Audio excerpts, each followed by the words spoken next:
Hello friends, ഏവർക്കും Ensign NTSC previous question paper ഡിസ്കഷനിലേക്ക് സ്വാഗതം. ഇന്ന് നമ്മൾ ഡിസ്കസ് ചെയ്യാൻ പോകുന്നത് 2019 എക്കണോമിക്സുമായി ബന്ധപ്പെട്ടുള്ള ക്വസ്റ്റ്യൻസ് ആണ്. So welcome to the discussion.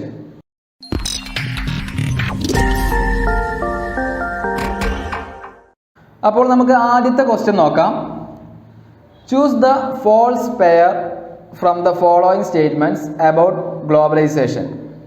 ആഗോളവൽക്കരണവുമായി ബന്ധപ്പെട്ട് താഴെ നൽകിയിട്ടുള്ള പ്രസ്താവനകളിൽ നിന്നും തെറ്റായ ജോഡി കണ്ടെത്തുക. തെറ്റായ ജോഡി എന്നുള്ളതാണ് ഇവിടെ നമ്മൾ ഹൈലൈറ്റ് ചെയ്ത് മനസ്സിലാക്കേണ്ടത്. അത് ഒന്നുകൂടിയും ബോൾഡായിട്ട് അവിടെ കൊടുത്തിട്ടുണ്ട്. അപ്പോൾ നിങ്ങൾ ക്വസ്റ്റ്യനൊക്കെ വായിക്കുമ്പോൾ ഇങ്ങനെ ബോൾഡായിട്ട് കൊടുത്തിട്ടുള്ള സംഭവങ്ങളൊക്കെ ശ്രദ്ധിക്കുക. ഫോൾസ് ആണോ കറക്റ്റ് ആണോ എന്നുള്ളതൊക്കെ നോക്കുക. നമ്മൾ ചിലപ്പോൾ ചില ക്വസ്റ്റ്യനിൽ ഫോൾസ് എന്ന് കൊടുക്കും. നമ്മൾ സാധാരണ ചെയ്തു വരുന്നത് കറക്റ്റ് എന്നുള്ളത് കണ്ടിട്ട് പെട്ടെന്ന് നമ്മൾ ഉത്തരത്തിലേക്ക് ചാടി എഴുതാതിരിക്കുക, തെറ്റുകൾ അറിഞ്ഞുകൊണ്ട് വരുത്താതിരിക്കുക. ഓക്കെ, അപ്പോൾ ആദ്യത്തെ ഓപ്ഷൻ, അതായത് നമ്മൾ കേട്ടിട്ടുള്ളതാണ് ആഗോളവൽക്കരണം. ആഗോളവൽക്കരണം എന്ന് പറഞ്ഞിട്ടുണ്ടെങ്കിൽ നമ്മുടെ എല്ലാ രാജ്യങ്ങളും തമ്മിൽ കണക്റ്റഡ് ആവുക, എല്ലാ മേഖലകളിലും രാജ്യങ്ങൾ തമ്മിൽ കണക്റ്റ് ആവുക എന്നുള്ള ഒരു സംഭവത്തെയാണ് ആഗോളവൽക്കരണം അല്ലെങ്കിൽ ഗ്ലോബലൈസേഷൻ എന്ന് പറയുന്നത്. അപ്പോൾ ഈ ഗ്ലോബലൈസേഷനുമായി ബന്ധപ്പെട്ടിട്ട് ഇതിലെ തെറ്റായ സ്റ്റേറ്റ്മെന്റ് ഏതാണെന്നാണ് ചോദ്യം. ഒന്നാമത്തെ option, globalisation benefited the small scale producers largely. ആഗോളവൽക്കരണം ചെറുകിട ഉൽപാദകർക്ക് ഗുണകരമായിരുന്നു. രണ്ടാമത്തെ ഓപ്ഷൻ, ഇൻക്രീസ്ഡ് മാർക്കറ്റ് കോമ്പറ്റീഷൻ. വിപണി മത്സരം വർദ്ധിപ്പിച്ചു. മൂന്നാമത്തെ option, increased the quality of products. ഉൽപ്പന്ന ഗുണമേന്മ വർദ്ധിപ്പിച്ചു. നാലാമത്തെ ഓപ്ഷൻ, സ്ട്രെങ്തൻഡ് ജോബ് സെക്യൂരിറ്റി. തൊഴിൽ സ്ഥിരത വർദ്ധിപ്പിച്ചു. ഇത് 4 സ്റ്റേറ്റ്മെന്റ് ആണ്. ഇനി ആ ഓരോരോ ഓപ്ഷൻസ് ആണ് കൊടുത്തിട്ടുള്ളത്. A and B, B and C, C and D, A and D. അപ്പോൾ ഇതിലെ ഈ 4 സ്റ്റേറ്റ്മെന്റ് തന്നിട്ടുള്ളതിൽ ഏതൊക്കെയാണ് തെറ്റ് എന്നുള്ളതാണ് ചോദിച്ചിട്ടുള്ളത്. ഓക്കെ, അപ്പോൾ നമുക്ക് ഓപ്ഷൻസ് നോക്കുമ്പോൾ നമുക്ക് മനസ്സിലാവും 2 സ്റ്റേറ്റ്മെന്റുകളാണ് തെറ്റുള്ളത്. ഓക്കെ, കാരണം ആ ഒരു രീതിയിലാണ് ഓപ്ഷൻസ് കൊടുത്തിട്ടുള്ളത്. A and B അല്ലെങ്കിൽ B and C, A and D എന്നുള്ള രൂപത്തിലാണ്. അപ്പോൾ 2 സ്റ്റേറ്റ്മെന്റുകൾ ഏതൊക്കെയാണ് തെറ്റെന്ന് നമ്മൾ മനസ്സിലാക്കിയാൽ നമുക്ക് ഉത്തരത്തിലേക്ക് എത്താം. ഗ്ലോബലൈസേഷൻ എന്ന് പറഞ്ഞാൽ ഞാൻ ഓൾറെഡി പറഞ്ഞു കഴിഞ്ഞു, എല്ലാ മേഖലകളിലും ബന്ധപ്പെടുന്ന അല്ലെങ്കിൽ കണക്റ്റഡ് ആവുക, എല്ലാ രാജ്യങ്ങളും പരസ്പരം കണക്റ്റഡ് ആവുക. ആദ്യ കാലഘട്ടങ്ങളിൽ രാജ്യങ്ങൾ അവരുടെ ഉള്ളിൽ മാത്രമായിരുന്നു കച്ചവടങ്ങളൊക്കെ കേന്ദ്രീകരിച്ചിരുന്നത്. അവിടെ ഉണ്ടാക്കുന്ന വസ്തുക്കൾ തന്നെ അവർ ഉപയോഗിക്കുക, അല്ലെങ്കിൽ പുറത്തുനിന്നുള്ള വസ്തുക്കളൊന്നും സ്വീകരിച്ചിരുന്നില്ല, അല്ലെങ്കിൽ പുറത്തേക്കൊന്നും അധികം കാര്യമായിട്ടൊന്നും കൊടുത്തിരുന്നില്ല. അപ്പോൾ ഈ ഗ്ലോബലൈസേഷൻ വന്നതിന് ശേഷം എല്ലാ മേഖലകളിലും പരസ്പരം ബന്ധപ്പെടാൻ തുടങ്ങി. എല്ലാവരും അങ്ങോട്ടും ഇങ്ങോട്ടും ഗീവ് ആൻഡ് ടേക്ക് ആ ഒരു രീതിയിലുള്ളൊരു പോളിസിയാണ് പിന്നീട് ഗ്ലോബലൈസേഷന് ശേഷം കാണുന്നത്. അപ്പോൾ ഒന്നാമത്തെ statement, benefited the small scale producers എന്നാണ് പറയുന്നത്. അതായത് ചെറുകിട ആൾക്കാരെ അത് സഹായിച്ചു അല്ലെങ്കിൽ അവർക്ക് ഗുണകരമായിരുന്നു എന്നുള്ളതാണ് പറയുന്നത്. ഒന്ന് ആലോചിച്ച് നോക്കൂ. ഇപ്പോൾ നമ്മൾ വലിയ ഒരു ടീമും ചെറിയൊരു ടീമും വന്നിട്ടുണ്ടെങ്കിൽ ആർക്കായിരിക്കും അത് സ്വാഭാവികമായിട്ടും ഗുണകരമാവുക? വലിയ ടീമിനായിരിക്കും. കാരണം അവരെ സംബന്ധിച്ചിട്ട് അവർക്ക് അതിന് വേണ്ടിയിട്ടുള്ള നല്ല പ്രൊഡക്ട്സും നല്ല ക്വാളിറ്റി ഉള്ള പ്രൊഡക്ട്സ് വളരെ ചുരുങ്ങിയ പൈസക്ക് ഉണ്ടാക്കാൻ കഴിയും. ഒരു കമ്പനിയെ സംബന്ധിച്ച് പറയുകയാണെന്നുണ്ടെങ്കിൽ നല്ലൊരു ക്വാളിറ്റി ഉള്ള പ്രൊഡക്റ്റ് വളരെ ചുരുങ്ങിയ ചെലവിൽ ഉണ്ടാക്കാൻ കഴിയും. ഓക്കെ, അപ്പോൾ ചെറുകിടക്കാരെ സംബന്ധിച്ച് അത് ചിലപ്പോൾ അവർക്ക് കഴിഞ്ഞോളന്നില്ല.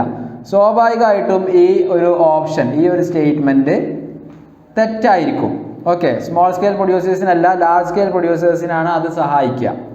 രണ്ടാമത്തെ statement, increased market competition. Market competition, അതായത് ഒരു കമ്പനി ഉണ്ടാവും, വേറൊരു കമ്പനി ഉണ്ടാവും. അപ്പോൾ പുറത്തുനിന്ന് ഒരു രാജ്യത്തുള്ള ആൾക്കാർക്കും ഒരു കമ്പനിക്കും കൂടി ഇവിടേക്ക് പ്രവേശനം നൽകുമ്പോൾ സ്വാഭാവികമായിട്ട് കോമ്പറ്റീഷൻ, കൂടുതൽ ആൾക്കാർ വരികയാണ്. ആദ്യം ചിലപ്പോൾ ഒരു കമ്പനി മാത്രമേ ഉണ്ടായിരിക്കുള്ളൂ. പക്ഷേ ഈ ഗ്ലോബലൈസേഷൻ വന്നതിന് ശേഷം മറ്റ് പല കമ്പനികളും പല രാജ്യങ്ങളിൽ നിന്ന് ചിലപ്പോൾ പുതിയ കമ്പനികൾ ഇന്ത്യയിലേക്ക് കച്ചവടം നടത്താൻ വേണ്ടി വരും. അപ്പോൾ സ്വാഭാവികമായിട്ടും ആദ്യം ഉണ്ടായിരുന്ന ആൾക്കാരെ സംബന്ധിച്ച് അതൊരു കോമ്പറ്റീഷൻ, അവർക്ക് പിടിച്ചു നിൽക്കാൻ ചിലപ്പോൾ കഴിഞ്ഞോളന്നില്ല.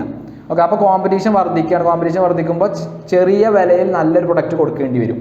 ഓക്കെ, അപ്പോൾ ഇൻക്രീസ്ഡ് മാർക്കറ്റ് കോമ്പറ്റീഷൻ എന്നുള്ളത് അല്ലെങ്കിൽ വിപണി മത്സരം വർദ്ധിപ്പിച്ചു അല്ലെങ്കിൽ വർദ്ധിക്കുക എന്നുള്ളത് ഗ്ലോബലൈസേഷൻ്റെ ഒരു പ്രത്യേകതയാണ്. ഓക്കെ, മൂന്നാമത്തെ statement, increase the quality of products. Quality വർദ്ധിക്കും, സ്വാഭാവികമാണ്. ക്വാളിറ്റി വർദ്ധിക്കും, നല്ല കമ്പനികൾ വരുമ്പോൾ ക്വാളിറ്റി വർദ്ധിക്കും. അപ്പോൾ അതും നമ്മുടെ ഗ്ലോബലൈസേഷൻ്റെ പ്രത്യേകതയാണ്.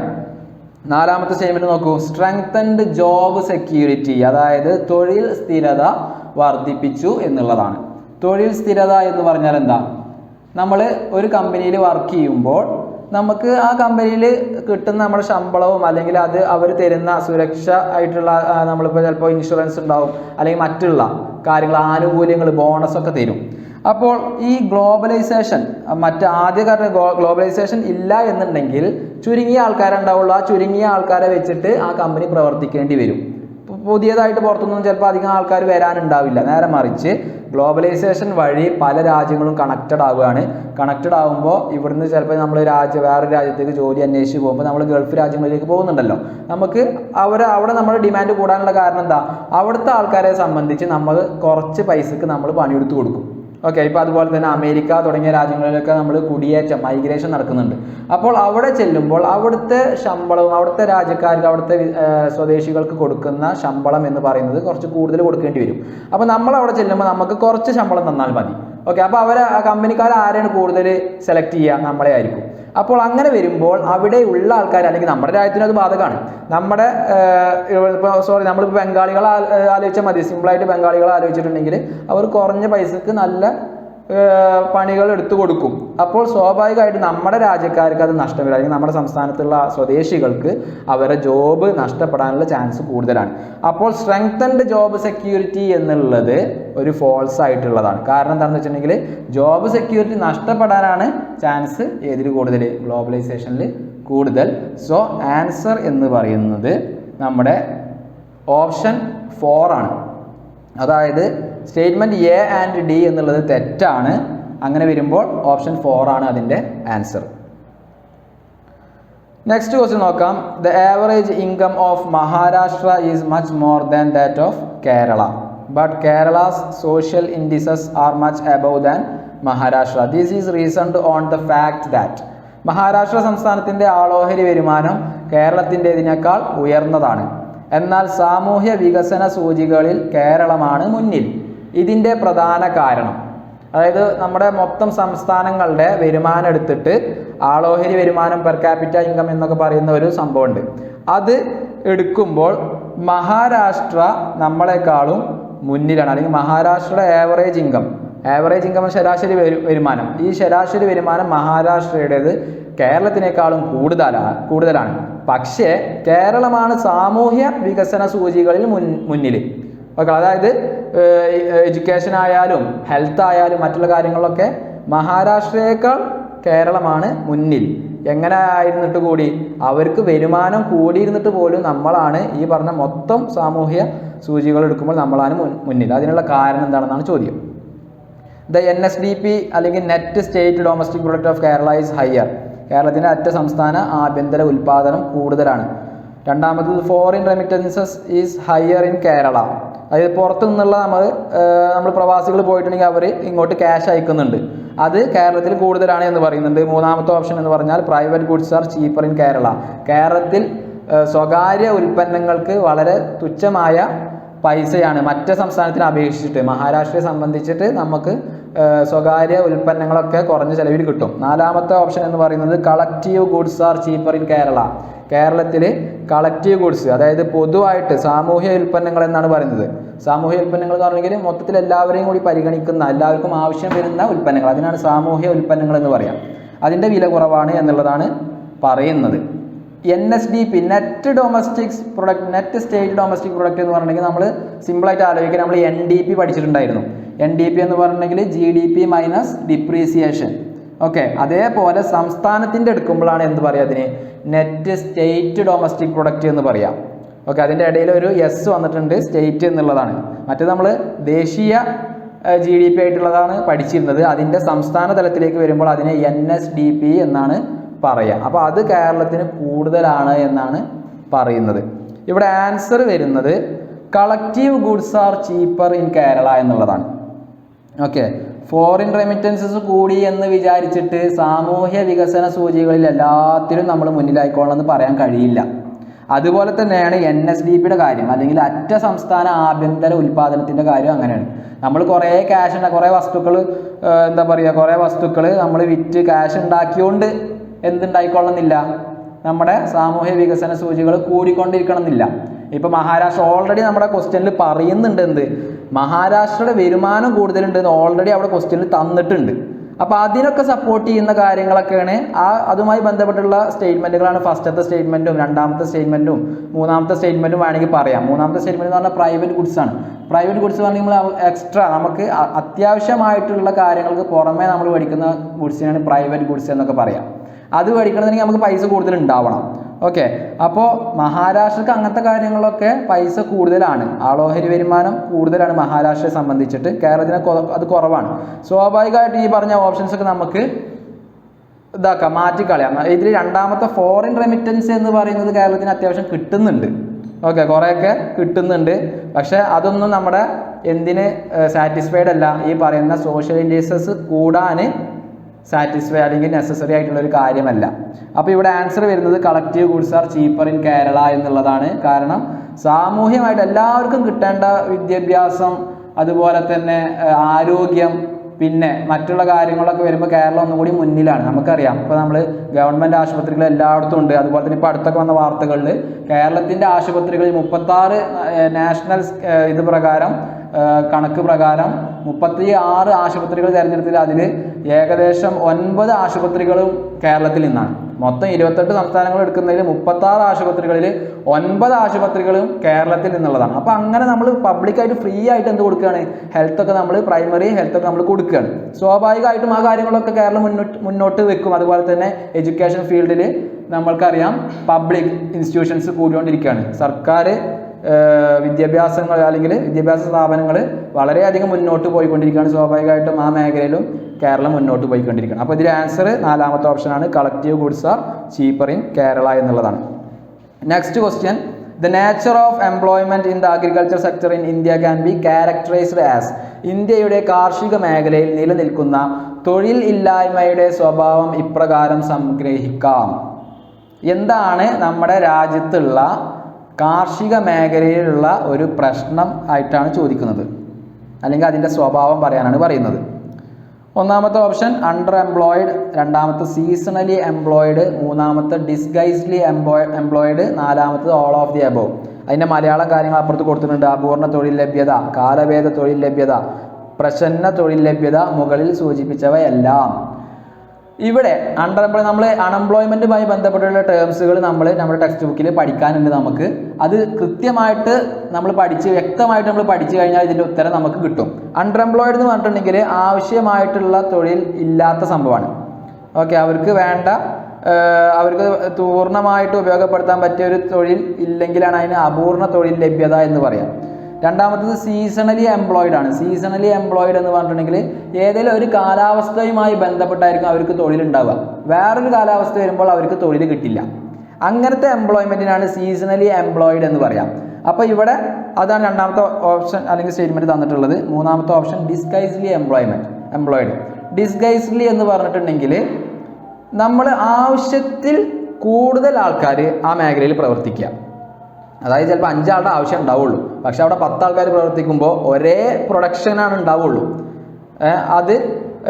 പക്ഷെ അതിന് കൂടുതൽ 5 ആൾ ഉണ്ടാകുമ്പോഴുള്ള പ്രൊഡക്ഷനും 10 ആൾ ഉണ്ടാകുമ്പോഴുള്ള പ്രൊഡക്ഷനും സെയിം ആയിരിക്കും. അപ്പോൾ ഈ 5 ആളുടെ അതിൻ്റെ ഒരു ഉപയോഗം എന്ന് പറയുന്നത് വലിയ മെച്ചമൊന്നും ഉണ്ടാവില്ല, കാര്യമൊന്നും ഉണ്ടാവില്ല. അങ്ങനത്തെ ഇതിനാണ് ഡിസ്ഗൈസ്ഡ്ലി എംപ്ലോയിഡ് എന്ന് പറയാം. അപ്പോൾ ഇന്ത്യൻ അഗ്രികൾച്ചറിൻ്റെ മെയിൻ പ്രശ്നം എന്ന് പറഞ്ഞാൽ ഈ ഡിസ്ഗൈസ്ഡ്ലി എംപ്ലോയിഡ് എന്നുള്ളതാണ്. അതായത് ആവശ്യത്തിൽ കൂടുതൽ ആൾക്കാർ അതിൽ പണിയെടുക്കുകയാണ്, വേറൊരു പണി കിട്ടാത്തതുകൊണ്ടാണ് ഒന്നാമത്തെ കാരണം. ഓക്കെ, അങ്ങനെ വരുമ്പോൾ നമുക്കറിയാം ഗ്രാമപ്രദേശങ്ങളിൽ എല്ലാവരും കുടുംബമായിട്ടാണ് ജീവിക്കുക. ഒരു ചെറിയ ഒരു ഭൂമിയിൽ എല്ലാവരും കൂടി പണിയെടുക്കുന്നുണ്ട്, എല്ലാവരും പണിയെടുക്കുന്നുണ്ട്. പക്ഷെ അവരുടെ മാക്സിമം എഫിഷ്യൻസി അവിടെ ഉപയോഗപ്പെടുത്താൻ കഴിയുന്നില്ല. കാരണം ആകെ കുറച്ച് സ്ഥലമുള്ളൂ. അതിലിപ്പോൾ എത്ര പണിയെടുത്താലും ഒരു ലിമിറ്റിൽ ഉണ്ടാവുള്ളൂ. ഓക്കെ, നേരെ മറിച്ച് കുറേ സ്ഥലം ഉണ്ടെന്നുണ്ടെങ്കിൽ അവർക്ക് എന്ത് ചെയ്യാം, 5 ആൾ ഡിവൈഡ് ചെയ്തിട്ട് ഓരോരോ ആൾക്കാർക്ക് പണിയെടുക്കാം. പക്ഷെ നമ്മുടെ രാജ്യത്ത് ഭൂമി കുറച്ചുള്ള കാരണം കൊണ്ട് ഇത് പ്രത്യേകിച്ച് മെച്ചം ഉണ്ടാവുന്നില്ല. അപ്പോൾ അതാണ് ഇവിടെ മെയിൻ ആൻസർ ആയിട്ട് വരുന്നത്. ഡിസ്ഗൈസ്ഡ്ലി എംപ്ലോയിഡ് എന്നുള്ളതാണ് ഇവിടുത്തെ ഓപ്ഷൻ്റെ അല്ലെങ്കിൽ ഇവിടുത്തെ ആൻസർ. അപ്പോൾ നെക്സ്റ്റ് ക്വസ്റ്റ്യൻ നോക്കാം. ഡെപ്റ്റ് trap is a case in which. കടക്കെണി എന്ന അവസ്ഥ ഉണ്ടാകുന്നത്. ഡെപ്റ്റ് ട്രാപ്പിൻ്റെ മലയാളമാണ് കടക്കെണി, അല്ലേ? കടം കൂടിയിട്ട് ഉണ്ടാകുന്നതിന് ഡെപ്റ്റ് ട്രാപ്പ്, നമുക്ക് തിരിച്ചെടുക്കാൻ പറ്റാത്തൊരവസ്ഥ. The amount of repayment is more than the income. വരുമാനത്തേക്കാൾ കൂടിയ വായ്പാ തിരിച്ചടവ് ഉണ്ടാകുമ്പോൾ. രണ്ടാമത്തത് the cost of borrowal is higher, വായ്പാ ചെലവുകൾ അധികരിക്കുമ്പോൾ. മൂന്നാമത്തത് the amount of borrowed money is huge, വായ്പാ തുക വളരെ ഉയർന്നിരിക്കുമ്പോൾ. There is crop failure due to heavy natural calamity, വമ്പൻ പ്രകൃതി ദുരന്തങ്ങളുടെ ഫലമായി വിളകൾ നശിക്കുമ്പോൾ. ഇതിലേതാണ് ആൻസർ? നമുക്ക് ഒഴിവാക്കാൻ പറ്റുന്ന സംഭവങ്ങളൊക്കെ ഒഴിവാക്കാം. ക്രോപ്പ് ഫെയിലിയർ വന്ന് എന്ന് വിചാരിച്ചിട്ട് നമ്മൾ എന്താ പറയുക, കടക്കണി എന്നുള്ളൊരവസ്ഥ ചിലപ്പോൾ ഉണ്ടായിക്കൊള്ളണമെന്നില്ല. ഉണ്ടാകും അല്ലേ? നമ്മൾ ഒരു കർഷകനെ സംബന്ധിച്ചിട്ട് അയാൾക്ക് കൃഷി നഷ്ടപ്പെടും, അപ്പോൾ കടക്കണി ഉണ്ടാകും.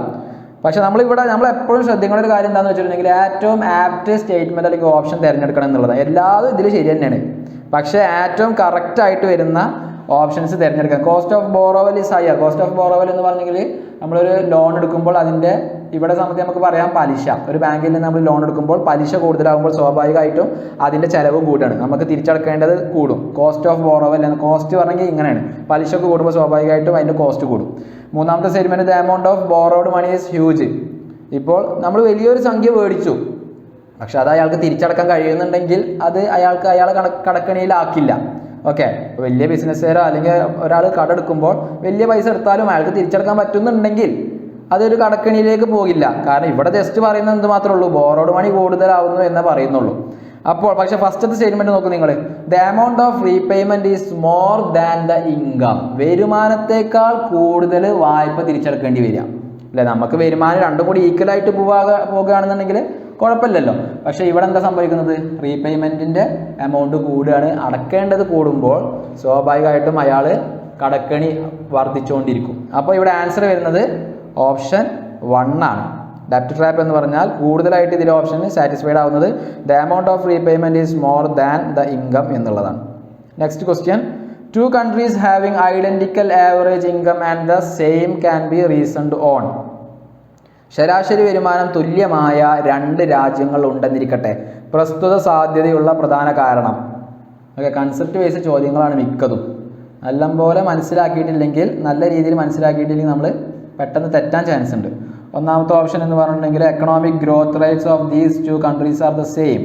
അതായത് വളർച്ചാ നിരക്ക്, സാമ്പത്തിക വളർച്ചാ നിരക്ക് 2 രാജ്യത്തിൻ്റെയും സെയിം ആവുക എന്നുള്ളതാണ്. രണ്ടാമത്തത് ജനസംഖ്യ തുല്യമായിരിക്കും. മൂന്നാമത്തത് growth of population is at the same rate. വളർച്ചാ നിരക്ക് എന്തിൻ്റെ, പോപ്പുലേഷൻ്റെ ജനസംഖ്യയുടെ വളർച്ചാ നിരക്കും സെയിം ആയിട്ട് വരിക. അങ്ങനെയായാൽ ഐഡൻറ്റിക്കൽ ആവറേജ് ഇൻകം വരുമോ എന്നുള്ളതാണ്, അല്ലെങ്കിൽ നമ്മുടെ ശരാശരി വരുമാനം തുല്യമാവുക എന്നുള്ളതാണ് ചോദ്യം. നാലാമത്തെ statement none of the above, ഈ 4ഉമല്ല. ഓക്കെ, നിങ്ങൾ നോക്കി നോക്ക്, എക്കണോമിക് ഗ്രോത്ത് റേറ്റ് 2 രാജ്യത്തിൻ്റെയും എക്കണോമിക് ഗ്രോത്ത് റേറ്റ് തുല്യമായി എന്ന് വിചാരിച്ചിട്ട് 2 രാജ്യങ്ങളുടെയും ശരാശരി വരുമാനം ഈക്വൽ ആകുമോ? ഇല്ല. കാരണം ചിലപ്പോൾ ഒരു രാജ്യത്തിൻ്റെ, അപ്പോൾ നമ്മുടെ രാജ്യത്തിൻ്റെ വളർച്ചാ നിരക്ക് കൂടുതലാണ്. കൊറോണയുടെ കാര്യമല്ല, അതിൻ്റെ മുന്നത്തെ അവസ്ഥയിൽ വളർച്ചാ നിരക്ക് എല്ലാ രാജ്യങ്ങളെക്കാളും മുന്നിലായിരുന്നു. പക്ഷേ അത് വിചാരിച്ചിട്ട് നമ്മൾ അതേ സ്പീഡിലുള്ള അതേ വളർച്ചാ നിരക്കുള്ള വേറൊരു രാജ്യത്തിൻ്റെ അത്ര അങ്ങനെ രാജ്യം ഉണ്ടായിരുന്നില്ല ആദ്യത്തെ ഘട്ടത്തിൽ. സെയിം ആയെന്ന് വിചാരിച്ചിട്ട് 2 രാജ്യങ്ങളുടെയും ശരാശരി വരുമാനം തുല്യമാവുമെന്ന് നമുക്ക് പറയാൻ കഴിയില്ല. ചിലപ്പോൾ ഒരു രാജ്യത്തിൻ്റെ സ്പീഡ് കൂടുതലാണെങ്കിൽ സ്പീഡ് കൂടുതലാണ്, മറ്റു രാജ്യത്തിന് അത്ര സ്പീഡ് ഇല്ലെങ്കിലും ചിലപ്പോൾ ആ രാജ്യത്തിനായിരിക്കും നമ്മളെക്കാളും വരുമാനം കൂടുതൽ കിട്ടുന്നത്. വളർച്ചയും വരുമാനവും വ്യത്യാസമുണ്ട്, അത് നമ്മൾ കൃത്യമായിട്ട് പഠിക്കണം. രണ്ടാമത്തെ ഓപ്ഷൻ എന്ന് പറയുന്നത് ജനസംഖ്യ തുല്യമായിരിക്കും. അങ്ങനെ ആയാലും വരാൻ കഴിയില്ല. 2 രാജ്യത്തിൻ്റെയും സെയിം പോപ്പുലേഷൻ ആണെങ്കിൽ അത് വിചാരിച്ചിട്ട് 2 രാജ്യങ്ങളുടെയും ആവറേജ് ഇൻകം ഈക്വൽ ആവില്ല, ഉറപ്പൊന്നും പറയാൻ കഴിയില്ല. മൂന്നാമത്തെ option growth of population is at the same rate, ജനസംഖ്യയുടെ വളർച്ചാ നിരക്കും സെയിം ആയി എന്ന് വിചാരിച്ചിട്ട് ഈ പറയുന്ന ആവറേജ് ഇൻകവും സെയിം ആവില്ല. പിന്നെ നാലാമത്തെ option none of the above. അപ്പോൾ ഇവിടെ ആൻസർ എന്ന് പറയുന്നത് നൺ ഓഫ് ദി എബോവ് എന്നുള്ളതാണ്. Okay, next question, assume that you are born and continuously studying in Bihar. If so, how much of your classmates are not in your class at present. നിങ്ങൾ ബീഹാറിൽ ജനിച്ച് അവിടെ തന്നെ പഠിച്ചു വളരുന്ന ഒരു വിദ്യാർത്ഥിയാണെന്നിരിക്കട്ടെ, എന്നാൽ താങ്കളോടൊപ്പം പഠനം ആരംഭിച്ചതിൽ എത്രത്തോളം സഹപാഠികൾ നിങ്ങളുടെ ക്ലാസ്സിൽ ഇപ്പോൾ പഠിക്കുന്നില്ല. ഇത് ടെക്സ്റ്റ് ബുക്കിൽ ഒരു ബോക്സിലൊക്കെ ആക്കിയിട്ട് 2-3 സംസ്ഥാനങ്ങൾ വെച്ച് കമ്പയർ ചെയ്യുന്നുണ്ട്, ഹരിയാന, കേരള, ബീഹാർ വെച്ചിട്ട്. അതിൽ അവിടുത്തെ നെറ്റ് അറ്റൻഡൻസ് റേഷ്യോ തന്നിട്ടുണ്ട്. അതായത് എത്ര കുട്ടികളാണ് ക്ലാസ്സിൽ 100 കുട്ടികളെ എടുക്കുമ്പോൾ എത്ര കുട്ടികൾ ക്ലാസ്സിൽ പങ്കെടുക്കുന്നുണ്ട് എന്നുള്ളത് കൃത്യമായിട്ട് ബോക്സിലാക്കിയിട്ട് തന്നിട്ടുണ്ട്. അപ്പോൾ അവിടുത്തെ ബീഹാർ, ഇവിടെ ഇപ്പോൾ നമ്മളിപ്പോൾ ബീഹാറിലാണ് കേട്ടോ, നമ്മൾ കേരളത്തിലല്ല, നമ്മൾ ബീഹാറിലെ ഒരു കുട്ടിയാണ്. അങ്ങനെ വരുമ്പോൾ എത്ര കുട്ടികളാണ് ക്ലാസ്സിൽ പങ്കെടുക്കാതിരിക്കുന്നത് എന്നുള്ളതാണ് ചോദ്യം. അപ്പോൾ നമ്മൾ ആ ടെക്സ്റ്റ് ബുക്കിൽ നമുക്ക് തന്നിട്ടുണ്ട് 43% കുട്ടികളാണ്, 100 എണ്ണം എടുക്കുമ്പോൾ 43 കുട്ടികളാണ് ക്ലാസ്സിൽ പങ്കെടുക്കുന്നത് തന്നിട്ടുള്ളത്. അപ്പോൾ ഇനി നമുക്ക് ഓപ്ഷൻ നോക്കാം. അപ്പോൾ ഇതിന് ബാക്കിയുള്ള കുട്ടികളായിരിക്കുമല്ലോ പങ്കെടുക്കാതിരിക്കുന്നത്. ഇനി ഓപ്ഷൻസ് നോക്കാം. 1/3 കുട്ടികൾ, 2/3, 1/5, 1/2. ഓക്കെ, അപ്പോൾ 1/3 എന്ന് പറയുമ്പോൾ 33% എന്നുള്ളതാണ്. അപ്പോൾ ഏകദേശം നമ്മൾ അവിടെ കണക്ക് കൂട്ടുമ്പോൾ 43% കുട്ടികൾ പങ്കെടുക്കുന്നുണ്ട്. ബാക്കി വരുമ്പോൾ എത്ര വരിക? 57% കുട്ടികളാണ് ക്ലാസ്സിൽ പങ്കെടുക്കുന്നത് അല്ലെങ്കിൽ പങ്കെടുക്കാതിരിക്കുന്നത്. ഓക്കെ, ആ കണക്ക് പ്രകാരം 57% പങ്കെടുക്കാതിരിക്കുന്നത്. ഇത് ഏത് ഓപ്ഷനായിട്ടായിരിക്കും കൂടുതൽ അടുത്തിരിക്കുന്നത്? ഇവിടെ ആൻസർ വരുന്നത് 2/3 ആണ്. 2/3 എന്ന് പറയുമ്പോൾ ഏകദേശം 66% വരും. പക്ഷേ നമ്മൾ മറ്റുള്ള ഓപ്ഷനുകളൊക്കെ എടുത്തു നോക്കുമ്പോൾ ഏറ്റവും കൂടുതൽ അടുത്ത് നിൽക്കുന്നത് ഏതാ? 2/3 എന്നുള്ളതാണ്. 57%, 66% ചെറിയ വ്യത്യാസമുണ്ട്. പക്ഷേ ഏറ്റവും കൂടുതൽ അടുത്ത് നിൽക്കുന്നത് സെക്കൻഡ് ഓപ്ഷനുമായി ബന്ധപ്പെട്ടുള്ളതാണ്. ആൻസർ 14ന്റെ ആൻസർ സെക്കൻഡ് ഓപ്ഷനാണ്, 2/3 ആണ്. അത് ആ ബോക്സ് കറക്റ്റായിട്ട് പഠിക്കണം. ഓക്കെ, എന്നാലേ ആൻസർ ചെയ്യാൻ കഴിയുള്ളൂ. Next question, 1 major factor that stimulated the process of globalisation has been. ആഗോളവൽക്കരണ പ്രക്രിയയെ ഉത്തേജിപ്പിച്ച പ്രധാന ഘടകം. നമ്മൾ നേരത്തെ ഒരു ഗ്ലോബലൈസേഷനുമായി ബന്ധപ്പെട്ടുള്ള ഒരു ചോദ്യം ഡിസ്കസ് ചെയ്തിരുന്നു. അപ്പോൾ ഇതിന് ഗ്ലോബലൈസേഷന് കൂടുതൽ സ്റ്റിമുലേറ്റ് ചെയ്യുന്നത്, ഉത്തേജിപ്പിക്കുന്ന പ്രധാന ഘടകം ഏതാണെന്ന ചോദ്യം. Integration of the trade among the countries of the world. Okay, അതായത് രാജ്യങ്ങൾ തമ്മിൽ എന്ത് ചെയ്യുക? വ്യാപാരം നടക്കുക. രണ്ടാമത്തേത് റിമൂവൽ ഓഫ് ട്രേഡ് ബാരിയേഴ്സ്, അതായത് ഇങ്ങനെ തടസ്സങ്ങളൊക്കെ നീക്കുക. രാജ്യങ്ങൾ തമ്മിൽ കച്ചവടം നടത്തുന്നത് ആ തടസ്സങ്ങളൊക്കെ നീക്കുക. ദൂരീകരിക്കുക എന്ന് പറഞ്ഞിട്ടുണ്ടെങ്കിൽ നീക്കുക എന്നുള്ള അർത്ഥമാണ്. മൂന്നാമത്തേത് rapid development of information communication technology, വിവര മേഖലകളിൽ സാങ്കേതിക വിദ്യയിലുള്ള മുന്നേറ്റം, നല്ല മുന്നേറ്റം ഉണ്ടാവുക. നാലാമത്തെ option the foreign direct investment flows. FDI എന്ന് പറയുന്നത് സംഭവമുണ്ട്. മറ്റുള്ള രാജ്യങ്ങളിൽ നിന്ന് നമുക്ക് കമ്പനികൾ എന്ത് ചെയ്യും? നമ്മുടെ രാജ്യത്ത് വന്നിട്ട് ഇൻവെസ്റ്റ് ചെയ്യും. ഇൻവെസ്റ്റ്മെൻറ്റ് പല രൂപത്തിലുള്ള ഇൻവെസ്റ്റ്മെൻറ്റ് ഉണ്ട്. FDI എന്നും FII എന്നൊക്കെ പറയും. അപ്പോൾ FDI എന്ന് പറഞ്ഞിട്ടുണ്ടെങ്കിൽ നമ്മൾ ഫിസിക്കൽ ക്യാപിറ്റൽ ഇവിടെ ഉണ്ടാക്കിയിട്ട് വളരുന്ന, അതിൽ ആ രീതിയിൽ ഇൻവെസ്റ്റ് ചെയ്യുന്ന ഇതിനാണ് FDI എന്ന് പറയാം. അപ്പോൾ അത് ഒരു കാരണമായിട്ട് പറയുന്നുണ്ട്. അപ്പോൾ ഇവിടെ എല്ലാ ഓപ്ഷൻസ് എടുക്കുമ്പോൾ ഏറ്റവും കൂടുതൽ നമ്മൾ രാജ്യങ്ങൾ തമ്മിൽ പെട്ടെന്നും അതുപോലെ തന്നെ വലിയ രീതിയിലും കണക്റ്റഡ് ആവണം എന്നുണ്ടെങ്കിൽ നമ്മൾ നോക്കൂ ഏത് ഓപ്ഷൻ ആയിരിക്കും? The rapid development of information and communication technology എന്നുള്ളതാണ് ആൻസർ. അതായത് വിവര സാങ്കേതിക മേഖലകളിൽ വൻ വിപ്ലവം അല്ലെങ്കിൽ ഭയങ്കര വളർച്ച ഉണ്ടാവുക. അപ്പോൾ നമുക്ക് എന്താ പറയുക, പരസ്പരം കാണാത്ത ആളുകൾ തമ്മിൽ വരെ നമ്മൾ നേരിട്ടിട്ട് വീഡിയോ കോൾ മറ്റുള്ള രീതിയിലൊക്കെ ബന്ധപ്പെടണം. അപ്പോൾ ആ ഒരു രീതിയിലും ബന്ധം വരികയാണ്. ഞാൻ പറഞ്ഞിരുന്നു, വെറും ഫിസിക്കലായിട്ടുള്ള കണക്ഷൻ മാത്രമല്ല, അല്ലാത്ത രീതിയിലുള്ള കണക്ഷനും കൂടിയും. അപ്പോൾ അതൊക്കെ ഗ്ലോബലൈസേഷൻ്റെ പ്രത്യേകതകളാണ്. അപ്പോൾ ഇവിടെ ഏറ്റവും കൂടുതലായിട്ട് ആപ്റ്റായിട്ട് വരുന്ന ആൻസർ എന്ന് പറയുന്നത് മൂന്നാമത്തെ ഓപ്ഷനാണ്. Next question, the nutritional level of adults is measured by using. Okay, അതായത് ഓരോ ആൾക്കാരുടെയും പോഷകാഹാര നിലവാരം ഏത് വെച്ചിട്ടാണ് കണക്കാക്കുന്നത് എന്നുള്ളതാണ്. എല്ലാതും ഉത്തരങ്ങളായിട്ട് വരുന്നൊരു രീതിയിലാണ് ക്വസ്റ്റ്യൻ ഉള്ളത്. കലോറി ഇൻടേക്ക്, അതായത് നമ്മൾ ഫുഡ് എടുക്കുന്ന കലോറി എന്ന് പറയുമ്പോൾ നമുക്കൊരു ഫുഡ് എടുത്തിട്ടുണ്ടെങ്കിൽ അതിന് എത്രത്തോളം നമുക്ക് ഉപയോഗപ്പെടുത്താൻ പറ്റുന്ന ആ ഒരു എനർജിക്കാണ് കലോറി എന്ന് പറയാം. ആ കലോറി ഇൻടേക്ക് ഓഫ് ഫുഡ്. രണ്ടാമത്തെ ബോഡി മാസ് ഇൻഡെക്സ്. മൂന്നാമത്തത് height and weight of person. Body mass index എന്ന് പറഞ്ഞിട്ടുണ്ടെങ്കിൽ kg/m². വെയിറ്റ് ബൈ അല്ലെങ്കിൽ മാസ് ബൈ നമ്മുടെ ഹൈറ്റിൻ്റെ സ്ക്വയറാണ് ബോഡി മാസ് ഇൻഡെക്സ് എന്ന് പറഞ്ഞിട്ടുണ്ടെങ്കിൽ. പിന്നെ height and weight of A person എന്ന് പറയുന്നത് നാലാമത്തത് ഓൾ ഓഫ് ദി അബവ് എന്ന് പറയുന്നുണ്ട്. അപ്പോൾ ഹൈറ്റും വെയിറ്റും ഒന്നും കൂടിയത് വിചാരിച്ചിട്ട് ഏതെങ്കിലും ഒന്നോ അല്ലെങ്കിൽ രണ്ടും കൂടിയത് കൊണ്ട് നമ്മൾ ഒരു പോഷകാഹാരം നല്ലോണം കിട്ടുന്നുണ്ട് അല്ലെങ്കിൽ ആ ഒരു നിലവാരത്തിൽ നമ്മൾ ഉണ്ടെന്ന് പറയാൻ കഴിയില്ല. ഈ ഒരു ബോഡി മാസ് ഇൻഡെക്സ് എന്ന് പറയുന്നുണ്ട്, ഹൈറ്റിന് അനുപാതികമായിട്ടുള്ള വെയിറ്റ് ഉണ്ടാവണം അല്ലെങ്കിൽ വെയിറ്റിന് അനുപാതികമായിട്ടുള്ള ഹൈറ്റ് ഉണ്ടാവണം. അപ്പോഴാണ് നമ്മുടെ ശരീരം നല്ലൊരു ന്യൂട്രീഷൻ നമുക്ക് കിട്ടുന്നുണ്ട് എന്ന് പറയാൻ പറ്റുള്ളൂ. അപ്പോൾ നമ്മൾ ബോഡി മാസ് ഇൻഡെക്സ് ഒക്കെ നമ്മൾ ചിലപ്പോൾ പഠിച്ചിട്ടുണ്ടാകും. അപ്പോൾ ഇവിടെ ഏറ്റവും കൂടുതൽ വരുന്ന ഓപ്ഷൻ എന്ന് പറഞ്ഞിട്ടുണ്ടെങ്കിൽ ബോഡി മാസ് ഇൻഡെക്സ് എന്നുള്ളതാണ്. ഓക്കെ, രണ്ടാമത്തെ ഓപ്ഷൻ. അപ്പോൾ ഇതൊക്കെയാണ് നമ്മുടെ ക്വസ്റ്റ്യൻസ്. നല്ല രീതിയിൽ കൺസെപ്റ്റ് മനസ്സിലാക്കിയാൽ മാത്രമേ ഈ ക്വസ്റ്റ്യൻസ് അറ്റൻഡ് ചെയ്യാൻ കഴിയുള്ളൂ. ടെക്സ്റ്റ് ബുക്ക് നന്നായി വായിക്കണം. അതുപോലെ തന്നെ ബോക്സുകളൊക്കെ നല്ല രീതിയിൽ ശ്രദ്ധിച്ച് ചെയ്യുന്നത് വേണം. ഓക്കെ, കുറച്ച് ബുദ്ധിമുട്ടാണ്. നമ്മൾ മറ്റുള്ളതിനെ അപേക്ഷിച്ച് ഫാക്റ്റ് രീതിയിൽ മാത്രമല്ല ചോദിക്കുന്നത്, കൺസെപ്റ്റ് നല്ലോണം ചോദിക്കുന്നുണ്ട്. അപ്പോൾ എല്ലാവരും ആ ഒരു രീതിയിൽ തന്നെ പഠിക്കാൻ വേണ്ടി ശ്രമിക്കുക. Okay, thank you.